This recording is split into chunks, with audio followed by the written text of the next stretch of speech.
Trump veut carrément remplacer l'ONU par son propre Conseil de la paix. Et la France vient de claquer la porte. Trump répond avec une menace de 200% de droits de douane sur le vin et le champagne français.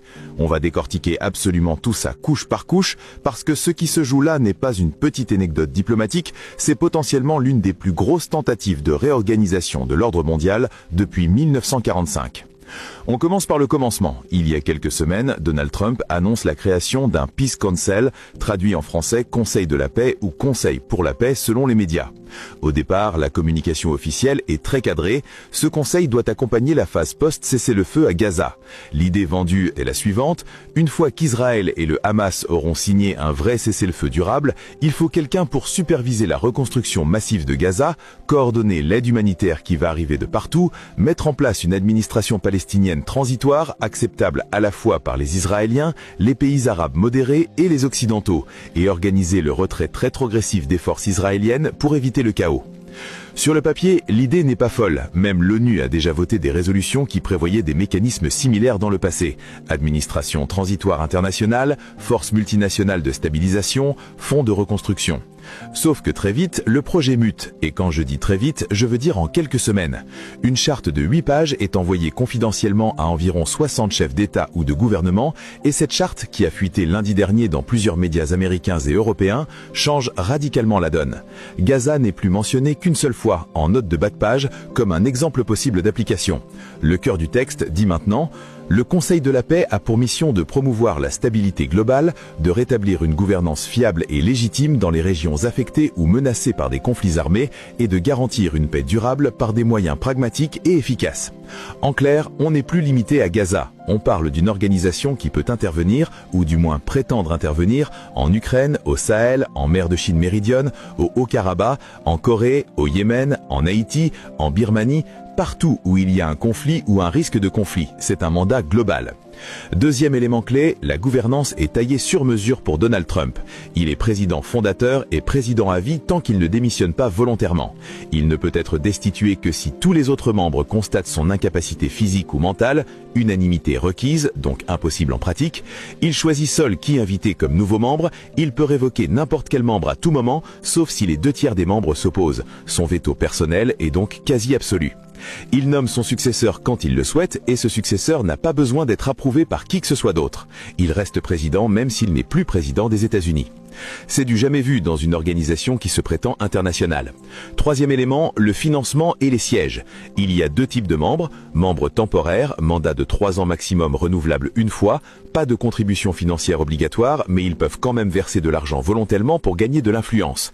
Membres permanents, siège à vie ou jusqu'à révocation par Trump, immunité totale sur les décisions, droit de veto sur les opérations qui concernent leur zone d'influence, mais à une condition, verser au minimum $1 milliard US dans les 12 premiers mois suivant l'adhésion, en cash, immédiatement disponible.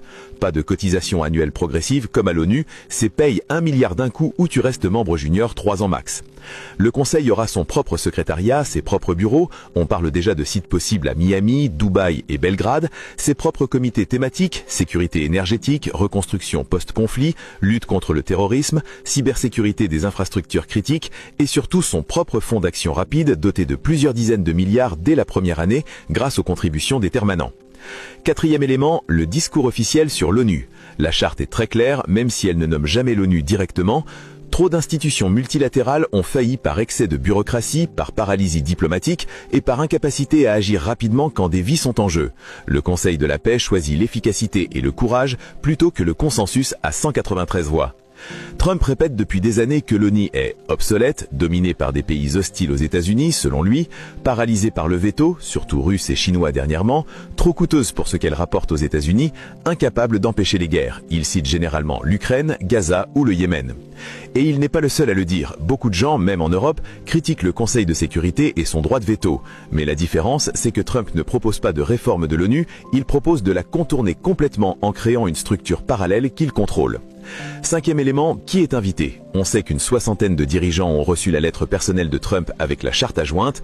Parmi les noms qui ont fuité ou qui ont été confirmés, Viktor Orban en Hongrie, accepté immédiatement, membre fondateur, Giorgia Meloni en Italie, accepté, Javier Gerardo Milei en Argentine, accepté avec enthousiasme, Mohamed VI au Maroc, accepté en tant que membre fondateur, Nayib Bukele au Salvador, très probable, Narendra Modi en Inde, invité, réponse en suspens, Luiz Ana Luiz Lula da Silva au Brésil, refuse et critique publiquement, Friedrich Merz en Allemagne refuse poliment en s'estant, Keir Starmer au Royaume-Uni refuse, Vladimir Poutine en Russie invité officiellement, pas encore répondu, Xi Jinping en Chine invité, silence radio, Justin Canada accepte de participer mais refuse de payer $1 milliard, Benjamin Netanyahou en Israël, très probable, Mohamed Ben Salman en Arabie Saoudite, très probable.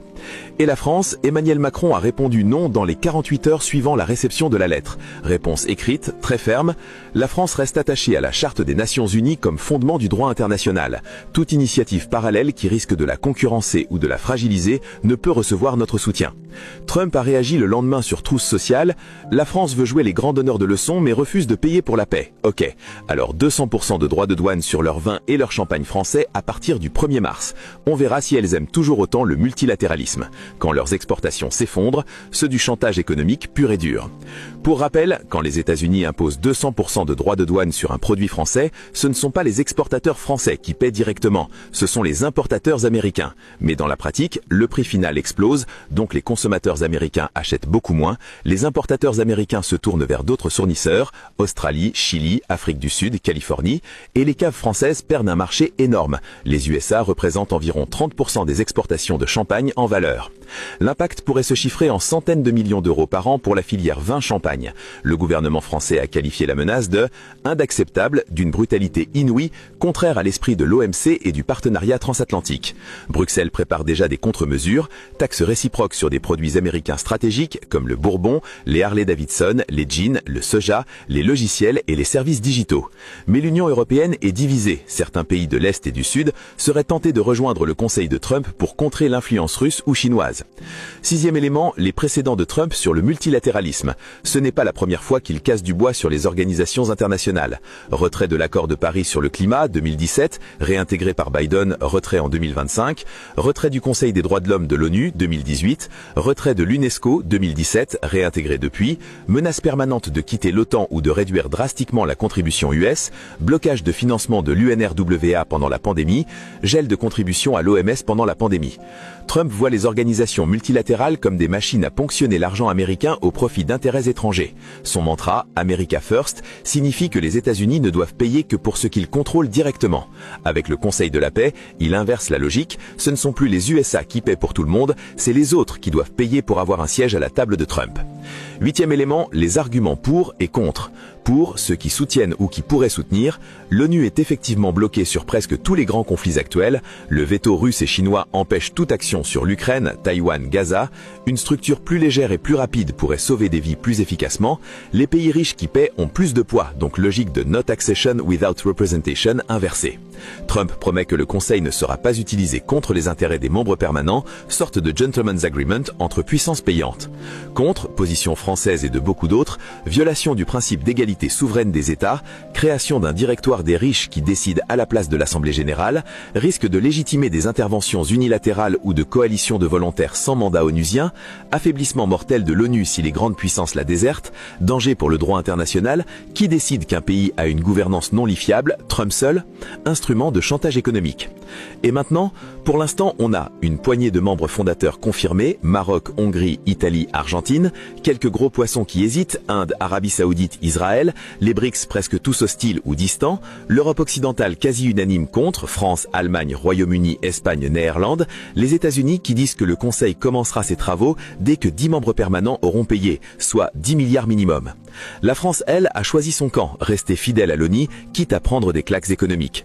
Mais elle n'est pas seule. L'Union européenne prépare un front uni et plusieurs pays africains et latino-américains refusent aussi de cautionner ce qu'ils appellent un ONU bis payant. On est au tout début d'un bras de fer qui peut durer des années. C'est tout pour ce décryptage en profondeur sur le Conseil de la paix de Trump et le nom de la France. Dites-moi dans les commentaires, vous pensez que l'ONU est encore sauvable ou que Trump a raison de vouloir une structure parallèle? Vous seriez prêt à ce que votre pays paie 1 milliard pour avoir un siège permanent? Et est-ce que la menace sur le vin vous semble crédible ou juste du bluff? On se retrouve demain pour suivre l'évolution parce que ça bouge tous les jours. Prenez soin de vous.